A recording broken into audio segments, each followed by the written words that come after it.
the EU-SDGN cohort played a leading role in advocating for these significant changes during the first phase of this program.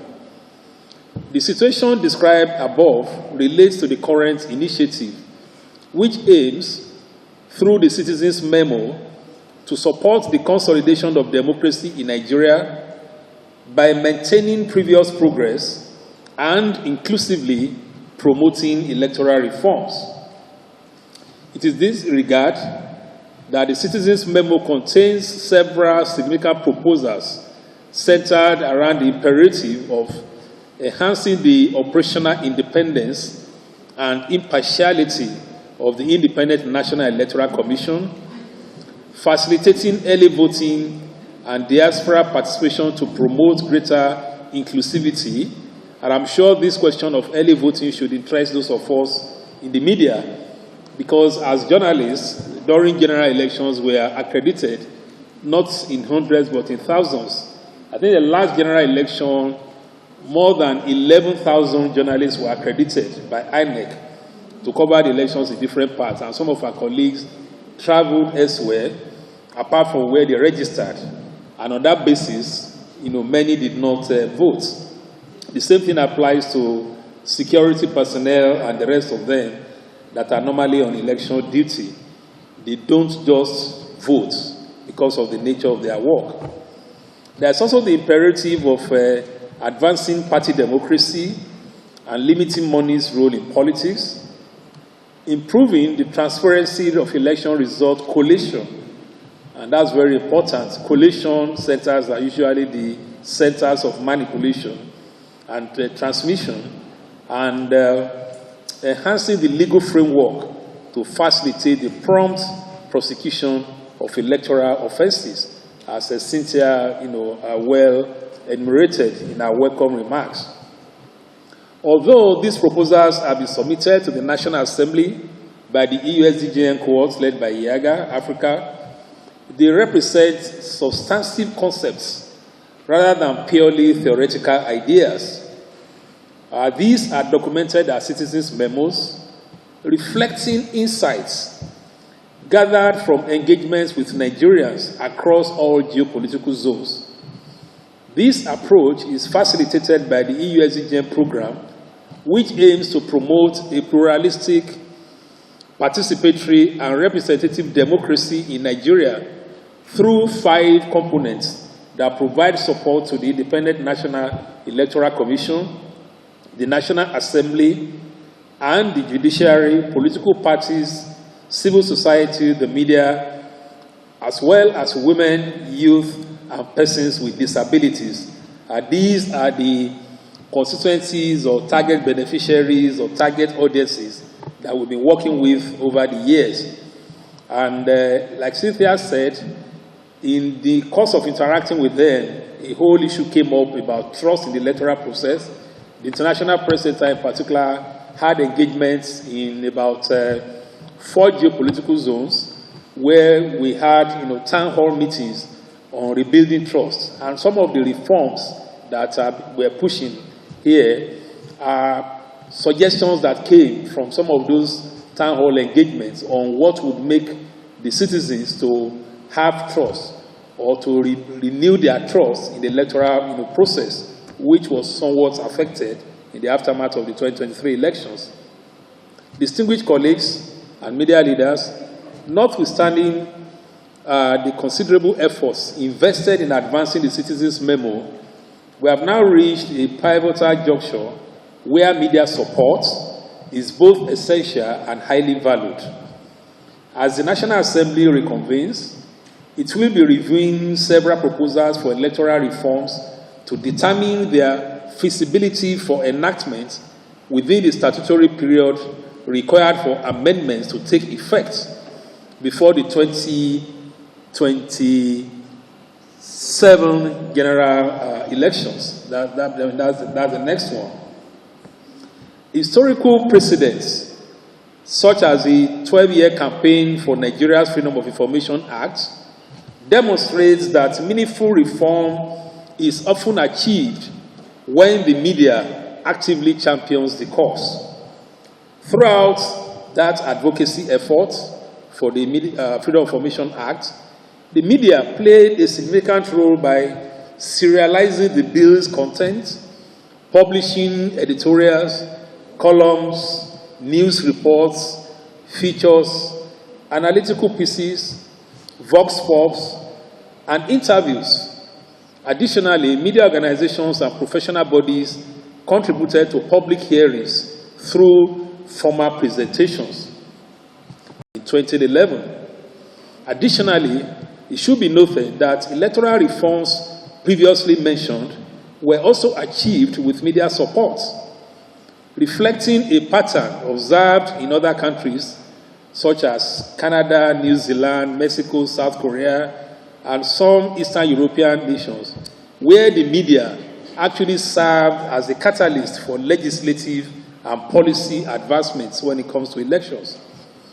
In conclusion, therefore, this consultative forum has been convened to enhance our shared understanding of the issues in the Citizens' Memorandum on Electoral Reforms so that the media can be well placed to do the following: establish a public agenda regarding the proposed reforms through targeted editorialization of the issues, like we did for the Freedom of Information Bill, engage key electoral stakeholders and political actors, and encourage them to consider supporting the reforms. Invite media organizations, associations, and professional bodies. I'm glad that some of the executives here present were also leaders and are still leaders of umbrella media professional bodies. For example, Mr. Dotun Oladipo is the immediate past president of the Guild of Corporate Online Publishers and the others. Enhance public understanding and effectively address any misconceptions regarding the reforms. We are not taking them for granted. There are those who may feel that some of these things are not necessary or possibly not achievable. And encourage, and this is the key thing now, members of the National Assembly as elected representatives to consider passing the proposed reforms. When you see citizens talk about democracy failing because they've lost trust in the elections, you wouldn't blame them. You would tell people, oh, it's not just about voting. You vote, and then you engage and you demand accountability. Democracy is the government of all of you. What they will tell you, if the elections do not work, if the elections are not credible, then we don't trust in it. And so for us, as partners working on these, the reason we place a lot of effort and invest a lot in supporting our electoral process is because we know that if we get elections right, then we are on the right path of re-inspiring and rebuilding trust in democracy itself, which is why we take the work around elections seriously. But it's not just about that. It's because we're seeing consistently the younger generation losing faith in democracy. If we follow what is happening in West Africa, we've seen the trend of military takeovers, but we've also seen a lot of demands or questions from younger generation on a possibility for a military takeover in Nigeria. If you follow conversations on TikTok and social media spaces like Instagram, you see the younger generation, especially for those, the Gen Zs as we call them, who were not actively present during the military dictatorship, demanding for military takeover, because they are seeing videos from countries like Burkina, and for them, that could be a template to implement. And so we have a bigger role as citizens to ensure that whatever we're doing, we are rebuilding and inspiring the trust of the younger generation in democracy. Because achieving sustainable democracy begins with having the generations that are building leadership that can sustain the culture and practice of democracy. And if you have a younger generation who do not think democracy matters, then we've lost the fight for a democracy that works for Nigeria. And so while we're having these conversations today, and my role, honestly, is to welcome us, I want us to reflect on certain things we highlight as priority issues on electoral reform, and why we think it's important in promoting an inclusive democratic space that promotes and inspires faith in democracy itself. And one of those issues that we're pushing for is the independence of the Electoral Commission. Not because independence is not in the name of INEC, I mean it's Independent National Electoral Commission. But because we've also seen over time that independence, the idea of independence, is founded on several factors.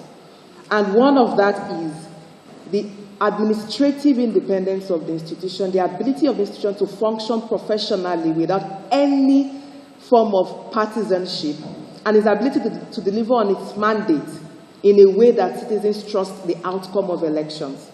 And the advocacy this time around is the review of the power of appointment for the leadership of the Electoral Commission, which includes the chairman, the national commissioners, and the resident electoral commissioner. That is the leadership of the Electoral Commission. I always say that when the head is faulty, the body would have its problem. It's the same thing when you have, if you have headache, you'd struggle to function because something is not right. And we believe that if we fix the issues at the top, we can begin to build an institution that can sustain the credible elections we desire. And so that is one of the advocacy. This advocacy dates back to the Ways Committee report. And at the time, the proposal was for the NJC to take care of that responsibility. But we're also saying that because of the trends in our political space, and even how citizens are beginning to question the independence of the judiciary, perhaps the NJC may not be the home that we want to bestow that power of appointment. And so the proposal of can we have a multi-stakeholder approach to the appointment of the leadership of INEC. And we'll discuss that subsequently. The second proposal for us is the compulsory electronic transmission of results. And that is because a lot of citizens believe that if we have a complementary process to the results management that promotes transparency, then citizens can trust the electoral outcome. In 2023, INEC piloted the IREV, the INEC Results Viewing Portal. However, the decisions from the Presidential Elections Tribunal highlighted several gaps in the Electoral Act. And the idea this time is, can we advocate for strengthening, the provisions in the Electoral Act so that it is compulsory, not as a substitute to the manual, but as a complementary part of the manual process. The other issue we're hoping to discuss further on today is issues around concluding elections cases before swearing in. If we think about the fact that we are always in an election, this year we have a number of elections. Last year we had Edo and Ondo. The year before, after the presidential and general elections, we had Imo, Kogi, Bayelsa. The reasons we have off-cycle elections is because elections petitions most times went on post-swearing in, and so it changed the electoral calendar in most states. We do not think the idea of off-cycle election is one that is sustainable. But we also believe that if we end all cases before swearing in, it allows us settle down for governance itself, not get carried away by the court's decisions. So that is one conversation we'll be having. How do we count this? How do we ensure we conclude issues of elections before swearing in? And then we're looking at early and special voting, and I think our media partners in the room would love this. We've spoken with some reporters. Some of them, the last time they voted was probably 1999 or maybe 2003. Some of them have not voted in general elections for a long period of time. We've seen that consistently, while elections ought to be inclusive, we have a category of citizens who do not get to vote, not because they are not eligible, but because they work on elections day. And the idea for early voting is to advance voting rights for those that work on elections day, the electoral officials, security personnel, media practitioners, accredited observer groups. And that is because the data from the last general elections indicates that approximately almost 2 million Nigerians work on elections day and did not get to vote because of the work that they are doing. We've seen this work in countries in Africa. In Ghana, they vote five days ahead of elections, where those who are accredited apply to the commission and they get to vote before. We will discuss that and also the nitty-gritties around implementation. And then the issues around unbundling INEC, especially setting up the Electoral Offences Commission to reduce the culture of impunity, and the Political Party Registration Commission also, which are bills that we as partners are pushing for. And I think the last issue we're pushing or advocating for is allow electronic voter accreditation or voter identification. We've seen the hurdle the PVC process causes, and we've learned that some citizens, after registration, do not get to collect their PVCs. But also the PVC process has also become too politicized, that you have times where people hijack PVCs for a particular locations, and citizens who own those PVCs not even get to have that. But we're also saying we have the beavers. If we're leveraging technology, then can we ensure that we use it to its maximum capacity? So why do we need PVCs when all our identification is on the beavers? And now beavers is compulsory, that without electronic accreditation of voters, you cannot vote. And so these are part of the proposals. And I said the idea is, there are several others, but we identified what we call 6 priority issues, because we know that we cannot achieve everything in one reform system or one reform circle. We know we're always in the season of electoral reform, and most times we get tired about it. But the truth is, dear Nigerians, fellow Nigerians, our country is one that has to constantly go through reform, because even our formation process was not perfect. No country had a perfect formation system. We invest, the people build systems. Systems do not exist they don't exist in abstract. People build systems. And so as Nigerians, we cannot get tired, we cannot give up, we cannot get frustrated. We have to keep doing the best that we can to build the system until it serves our purpose, until it rebuilds confidence, until citizens, Nigerians, young people, until they are proud of being Nigerians, until they talk about Nigeria with national pride when they are in Nigeria, not only when they are living abroad. Because what we've had now is a culture of younger people. They leave the country. When they are leaving, they curse Nigeria. Then they go to Canada, the UK, US, and they are proudly Nigerians. So it's almost like the love of Nigeria is ignited when you're outside. We want to change that trend and culture. We want the love of Nigeria to be reignited when we're living in Nigeria. And one way to achieve that is to work together, to agree on these consensus issues, and engage the electoral reform process so that this reform process will produce outcomes that can rebuild trust in our democracy. And among the critical challenges are those in the electoral process which need to be fixed and which has been receiving the attention of stakeholders. And by attention of stakeholders, I'm talking of attention on one hand of our colleagues in the media.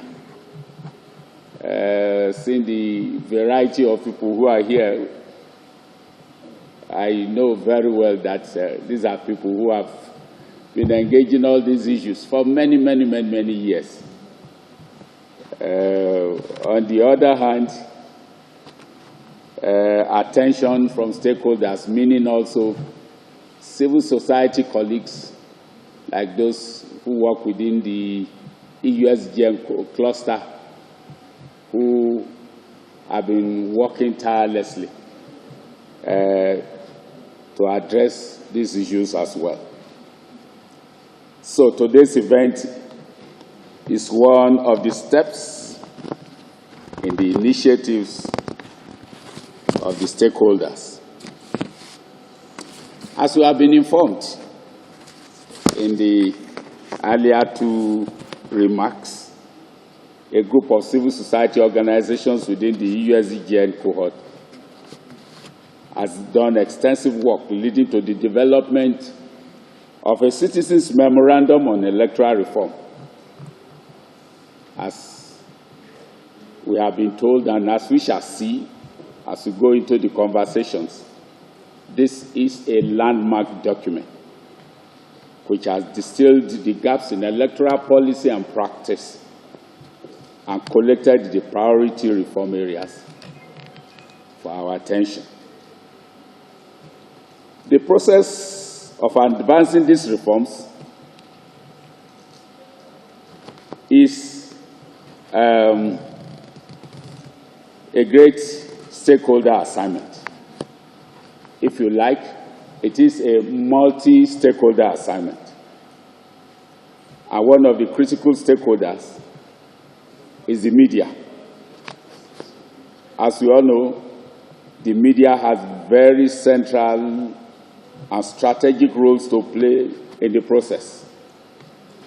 Media professionals, as you know, can provide public education, facilitate understanding of the reform issues for stakeholders, including voters and policymakers, highlight the existing gaps and the recommendations to fix them, and generally set and pursue a citizen-centric agenda that leads to the desired reforms. I think good work has been done from the variety of people who are here. We can see multiplicity, maybe that's not the word, different kinds of roles, within the media. Very, very rich selection. We have a group here, that has depth, that has inclusion. Look at it from various ways, whether it's, we want to talk of gender, we want to geographical representation, we want to talk of inclusion in terms of media platforms and so on and so forth. And I think that we should commend